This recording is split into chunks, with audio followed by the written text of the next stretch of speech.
একদিকে যেমন সরকারকে দায়ী করতে চাই, তারা প্রত্যেকটি মানুষের এই নিরাপত্তা বোধকে নিশ্চিত করতে ব্যর্থ হয়েছেন। যে গোষ্ঠীগুলি আক্রমণ করলো তাদেরকে যে আপনারা বাধা দিতে পারেননি, তাদেরকে যে আপনারা নিয়ন্ত্রণ করতে পারেননি, সেজন্য আপনারা ক্ষমা চান। এর কাছে হাসিনা 24 হারবে না, মুক্তিযুদ্ধ হারবে না। আমাদের বাংলাদেশ গানের দেশ, আমাদের বাংলাদেশ ধর্মের দেশ, আমাদের বাংলাদেশ হিন্দুর দেশ, মুসলমানের দেশ, খ্রিস্টানের দেশ।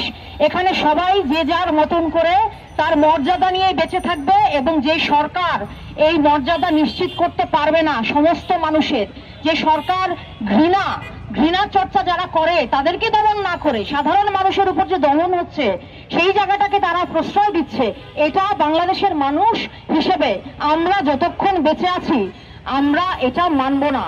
আমরা মুক্তিযুদ্ধ করা বাংলাদেশ আমরা এটা কোনোভাবেই মানব না।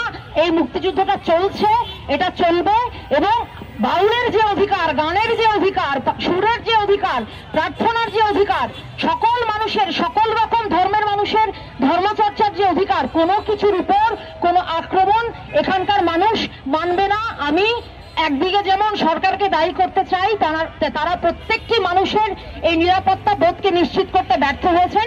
টানা তৃতীয়বার অর্জন করেছে দেশের সেরা সুপার ব্র্যান্ড স্বীকৃতি বসুন্ধরা টিস্যু।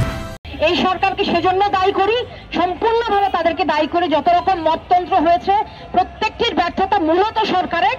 আরেকটা ব্যাপার বলবো, সমাজ হিসেবে আমাদের প্রত্যেকের কর্তব্য আছে। আমরা জেলায় জেলায়, পাড়ায় পাড়ায় সমস্ত প্রতিষ্ঠানকে পাহারা দেবার দায়িত্ব নিতে চাই। আমি সেই আহ্বান জানাতে চাই যে বাংলাদেশকে কখনো শুধুমাত্র কোনো প্রশাসন বা সরকারের হাতে ছেড়ে দেবেন না, এবং সবসময় নিজেরা সজাগ থাকবেন। বাংলাদেশকে সবসময় বাংলাদেশের মানুষ রক্ষা করেছে। যত আন্দোলন হয়েছে মুক্তিযুদ্ধ থেকে শুরু করে তার আগে এই মাটিতে এবং তারপরে সবকিছুই আমাদের দেশের সাধারণ জনতা করেছে। কোনো বিশেষ গোষ্ঠী এখানে কোনো কিছু করতে পারেনি। আওয়ামী লীগের সমর্থক যারা, তারা খুশি হন না, আপনাদের দিন শেষ, আমরা আপনাদেরকে রুখেছি।